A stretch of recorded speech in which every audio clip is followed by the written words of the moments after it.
Halo, perkenalkan nama saya Abdul Davidson dan saya dari kelompok kelembagaan yang terdiri dari beberapa anggota, yaitu Andrew Arif Wibowo, Dinka Rifki, Misal Rianto, dan Isa Masya. Kelompok kami membahas kelembagaan dari zaman kuno sampai ke zaman modern. Dan untuk itu, kami akan segera mulai presentasi. Pada masa kuno, praktik diplomasi sering dilakukan oleh pemimpin politik atau penguasa kerajaan melalui pertemuan langsung atau pengiriman utusan ke negara lain. Tujuannya adalah untuk membangun hubungan baik, menjalin perdagangan, dan memperkuat posisi politik dan ekonomi. Pada masa kuno, salah satu contoh diplomasi adalah konferensi pohon Arashiyama yang diadakan oleh Kaisar Jepang Tenji pada tahun 670 Masehi. Konferensi ini dihadiri oleh para penguasa kerajaan Jepang untuk membahas masalah sosial dan politik dan juga membahas mengenai perluasan wilayah yang saling menguntungkan. Di sisi lain, diplomat pada masa kuno berperan sebagai penghubung antara penguasa dan rakyat, serta dalam memperjuangkan hak-hak rakyat di luar negeri. Contohnya adalah di Yunani kuno, di mana terdapat proxenos yang bertindak sebagai perwakilan warga negara asing di kota Yunani.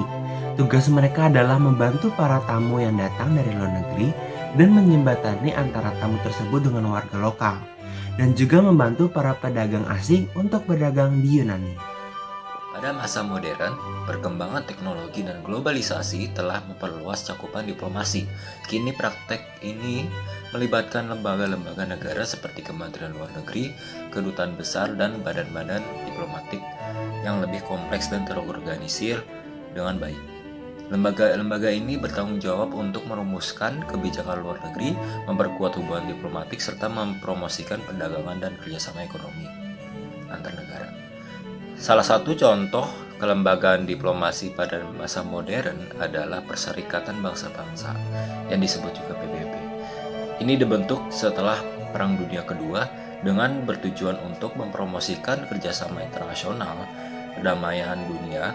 PBB memfasilitasi pertemuan antar negara untuk membahas isu-isu global seperti lingkungan hidup, perdagangan internasional, dan hak asasi manusia. PBB juga membentuk organisasi khusus seperti Organisasi Kesehatan Dunia atau WHO dan Organisasi Pangan dan Pertanian atau FAO untuk mengatasi masalah-masalah khusus di bidang kesehatan dan pertanian. Selain itu, diplomasi juga melibatkan organisasi-organisasi internasional lainnya seperti Organisasi Perdagangan Dunia atau WTO dan Bank Dunia yang bertanggung jawab untuk mempromosikan perdagangan internasional dan pembangunan ekonomi di seluruh dunia. Di Indonesia, diplomasi juga melibatkan lembaga-lembaga seperti Kementerian Luar Negeri, Kedutaan Besar, dan Badan Diplomatik. Kementerian Luar Negeri bertanggung jawab untuk merumuskan kebijakan luar negeri Indonesia dan memperkuat hubungan diplomatik dengan negara-negara lain. Sedangkan Kedutaan Besar dan Badan Diplomatik merupakan representasi Indonesia di negara-negara lain yang bertugas untuk melindungi kepentingan nasional dan memperkuat hubungan bilateral dengan negara-negara tersebut. Nah, diplomasi modern juga melibatkan teknologi dan media sosial yang mempermudah komunikasi antar negara-negara. Negara dapat saling bertukar informasi dan memperkuat hubungan bilateral melalui media sosial seperti Twitter dan Facebook. Pemerintah juga dapat menggunakan teknologi untuk memperkuat diplomasi, seperti konferensi video atau video call yang memungkinkan para pemimpin negara untuk berbicara langsung tanpa harus bertemu secara fisik. Namun, perkembangan teknologi juga membawa tantangan baru dalam diplomasi modern.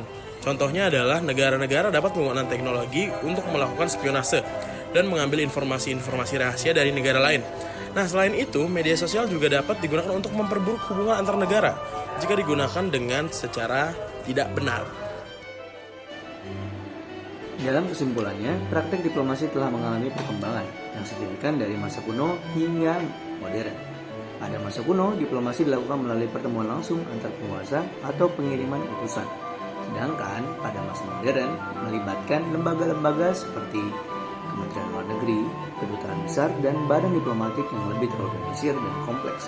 Perkembangan teknologi dan globalisasi telah memperluas cakupan diplomasi dan memudahkan komunikasi antar negara, namun juga membawa tantangan baru dalam menjaga keamanan nasional dan hubungan antara negara. Sekian dari kelompok kami tentang materi kelembagaan yang sudah diterangkan. Bila ada kesalahan, mohon maaf.